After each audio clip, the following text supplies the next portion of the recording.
Oh, sabi ko sa inyo, pag-uusapan natin si Dora eh. Oh, yan, si Dora the Explorer. Ayan, nakikita ko yung comment nyo. Oh. Dora the Explorer. Hmm. Ngayon, sa Pilipinas, meron no, BP Sara the Explorer. Mga bossing. Sa loob po ng ilan yan? March, April, May, June, July, August.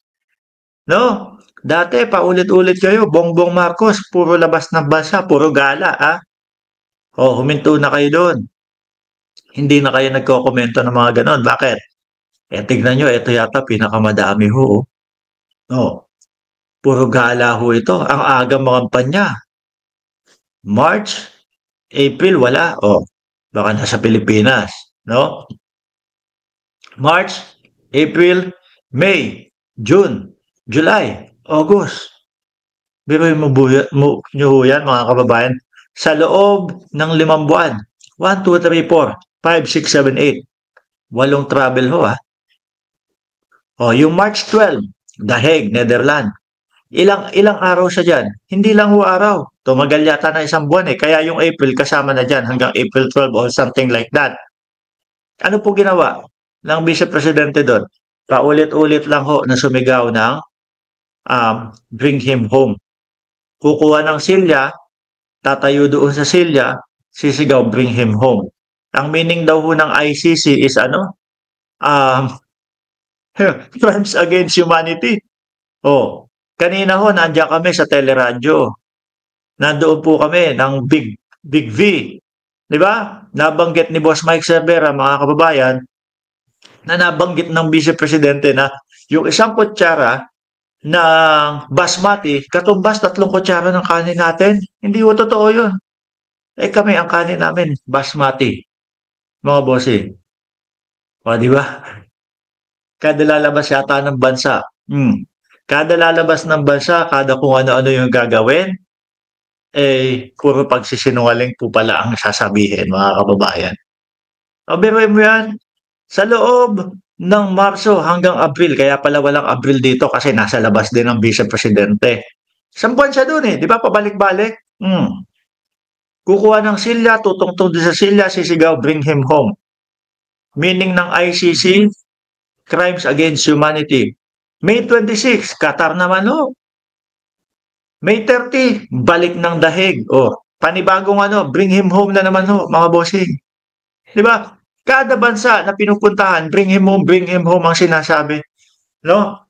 Ang tingin ko ho dyan, aabot pa ho yan hanggang 2028. At ang tingin ko, ang nakikita ko ho dito, baka po, kumbaga ito, tingin ko lang, no? Baka ho, mas natutuwa pa ang ating Vice Presidente kapag ka nakakulong ang dating Pangulo. Bakit ho? Mukhang talagang gagamitin ho sa 2028 election eh. Yung tipo bang, di ba naririnig nga natin, mala Ninoy Aquino daw ang dating Pangulong Duterte. Sabi ko, mali naman. Ang layo naman nun. Si Ninoy Aquino naman walang pinapatay na 20,000 to 30,000, di umano. Ito sa dating Pangulong Duterte. Grabe naman, di ba? Meron pong mga patunay na merong mga reward system. Meron hong mga patunay na ano yun? May kota-kota system. Para doon sa hindi nakakaintindi ng mga DDS. Kota system, mapupwersa yung mga kapulisan na humuli ng humuli kahit na hindi naman dapat hulihin. Kasi meron silang bilang na hinahabol ho. Ang reward system naman, ang mangyayari ho dyan, mga bossing, is imbis na bigyan nila ng due process, dahil nga po mas malaki ang reward doon sa pag sinabi nilang nanlaban, eh nanlaban na lang ho lahat. Imbis na 500,000 makukuha, pag pinasok sa oblo, doon na lang tayo sa 2 million. No? Siguradong mas malaki yung makukuha natin pera. At the same time, ang mangyayari pa is, kumbaga, maa-avoid natin na magsalita pa tong suspect na to. Baka mamaya maikanta pa tayo niyan. Yun ho yung dahilan, mga kababayan, na lumabag sila sa karapatang pantao. Ulan ba? Makulimlim. Oh, ngayon, dahig, balik dahig. Tapos, June, Kuala Lumpur, Malaysia naman ho, mga kababayan. Biruin nyo, no? Kaya ho, yung mga DDS hindi makapagsalita ngayon. Kasi ho, ang labas ng Pangulo, pag lumabas ng Pangulo, ang gagawin ho niyan, punta ng India, and then, punta ng India, ayun, trabaho. Maganda ang iuwi sa Pilipinas. Vice Presidente, ano na iuwi sa Pilipinas? Para ho tayong may OFW na ano, Vice Presidente. Na wala nga lang trabaho, hindi talaga paano ka makakapagtrabaho niyan, 'di ba? Babiyahe ka Netherlands, oh, pagdating mo dun jet lag ka, pagdating mo dun sampa ka dun sa, upuan, sigaw ng bring him home. Pag-uwi ng Pilipinas may jet lag, ilang araw mag-aano, mag-a-adjust yung katawan niyan. Sunod, Melbourne, Australia. Hindi kaya itong mga bansa na ito, eh, dinadalaw, iniikutan ng Vice Presidente at nila Pulong. Si Pulong naman, di ba dati? Ilang bansa yung pupuntahan? Oh, umiikot. Baka nagmamakaawa ho, uy, tanggapin nyo naman yung interim release ng aking tatay. Tanggapin nyo sa bansa nyo kasi hindi pwede sa Pilipinas. Eh kaso ho, mga bossing, sino naman pong bansa ang gugustuhin na mapunta ang dating Pangulong Duterte sa kanila? Kung ang magiging dulot ho, mga kababayan, ay kaguluhan. Tingnan nyo ginagawa ng mga DDS o yung una natin pinakita, yung kay Roque. Humba, humba, pinag-aawayan. Hindi po ba? Eh, galit na galit. Eh, inubos kasi ni Roque yata yung humba.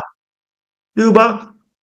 Yung mga street hudo sa Netherlands, pinagpapapalitan. Ginawa ng Duterte Street na daw. Oh, yung parke, ginawa na ding Duterte Park.